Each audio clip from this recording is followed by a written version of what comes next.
What's up, everybody? Welcome to this week's talk. It's been a while. It's been a while since I've done a talk, but I wanted to hop back on and talk about some more topics, kind of keep the mental health energy going from my channel. And so this month, actually, if you didn't know, is Minority Mental Health Awareness Month. So July is Minority Mental Health Awareness Month.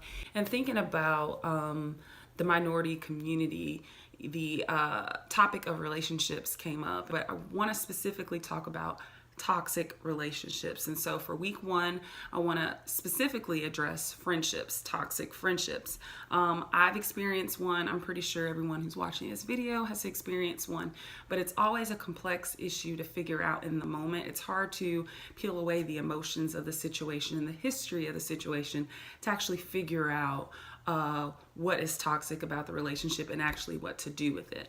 And so I want to go through a few points just to help you better understand and figure out what's going on perhaps in your situation. So number one, a competitive undertone in your friendship is a sign of toxicity. And why is that? It's that way because it's rooted in insecurity, and anytime insecurity is a force within a relationship, there's going to be problems. And insecurity doesn't just stay isolated in one person or the other. Insecurity is that type of dynamic that feeds on both people in the relationship. So one person being insecure then affects the other person's ability to show up in that friendship in a healthy way. And so if there's a competitive undertone in your friendship, a constant one-upping or a diminishing of your successes and making them trivializing your successes, that's a sign of a competitive undertone. If there's jealousy, if there's bullying going on, if there's that crab in the barrel mentality that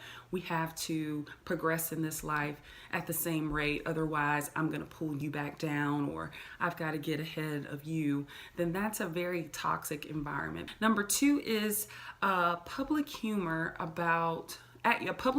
at your expense about something that was said in private. And so friendships, your friends are there for you through the ups and downs of life. And it's not to say that nothing that's shared between you and a friend can be shared otherwise, but there's certain things. There's always this line of situations and circumstances that you share with your friend in private, in confidence. And anytime that information is brought up in front of a larger group of people to make fun of you or to make a joke at your expense. So I'm going to share this information that you told me in private for the sake of looking cool or being funny and gaining friendship from these other people. That is a huge sign of toxicity. That signifies that there's no trust and there's no honesty and loyalty within the friendship. So if I can take private information that I know is probably either going to embarrass you or put you out in a vulnerable way, and I can share it in a laughing exchange with other people that I'm not as close with, that's a huge sign that this relationship isn't safe. Number three, I would say, is a friend that's emotionally or financially draining. Now, financially draining is a little easier to discern, right? Either they're constantly needing you to lend them money with no intent to pay it back, or they're only hanging out with you because you have access to these certain resources, vacations, homes, clothes, flashy material things. That's a little bit more overt, and you can actually see, hey, this is what's going on. But an emotionally draining person is a little hard to catch because friendships are meant to carry the burdens of the other person. And so in a way, there may be times when I'm doing better than you, or you're doing emotionally better than me. And so we kind of compensate and ebb and flow within the friendship.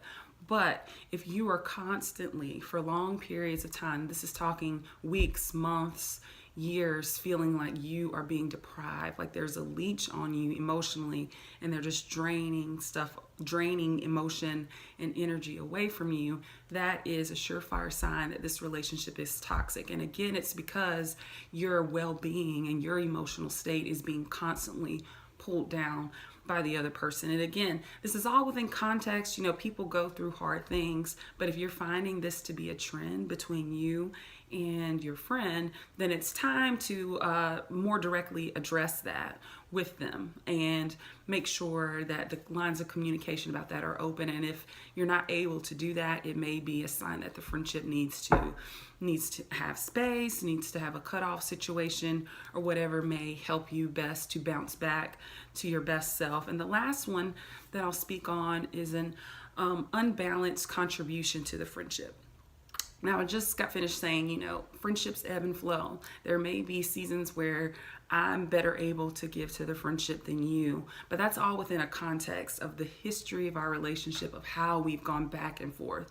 The key to an ebb and flow is that it actually ebbs and flows. And so if you're finding that you're always going this way and there's never any back and forth dynamic to the friendship, then that would signify that the friendship is unbalanced. And if it's unbalanced, it's, again, like the other point that I made, it's either it needs to be addressed within a conversation and understood and worked on, or it's a sign that this person isn't able to show up for you in the way that you need them to show up for you. And so what do these things mean for the friendship?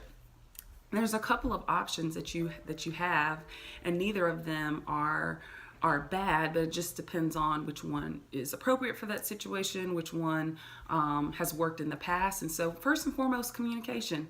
All relationships need communication. If you find yourself stuffing these issues and not feeling comfortable to bring them up, that's another issue in the friendship that you should take into consideration.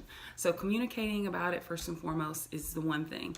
And if you're continuing to see that these issues aren't going away, it may be a situation where you have to redefine the friendship. So maybe I define this person as the number one person I would call whenever I had issues or whenever I had things that I needed to just bounce off of someone.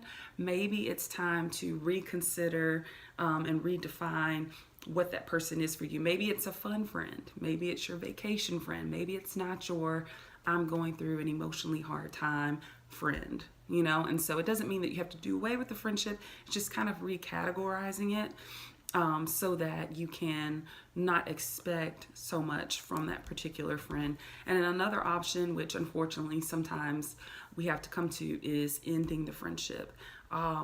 Obviously, one would hope that this would be a last resort, but ultimately our emotional and mental health is most important. And so if you have to end that friendship in order to work on yourself, build yourself back up, to remain in a healthy space, then I encourage you to do what you have to do. And if that person was a healthy friend in any capacity, they might even understand where you're coming from in that season. And this doesn't mean that this is a final decision.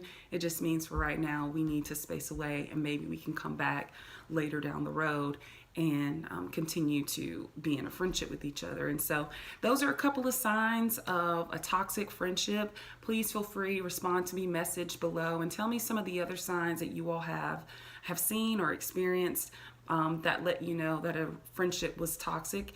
And next week we'll be up to talk about family. We're going to talk about romantic relationships and how toxic relationships in those situations can be tough as well. So thanks. Don't forget to believe, be free, and be well.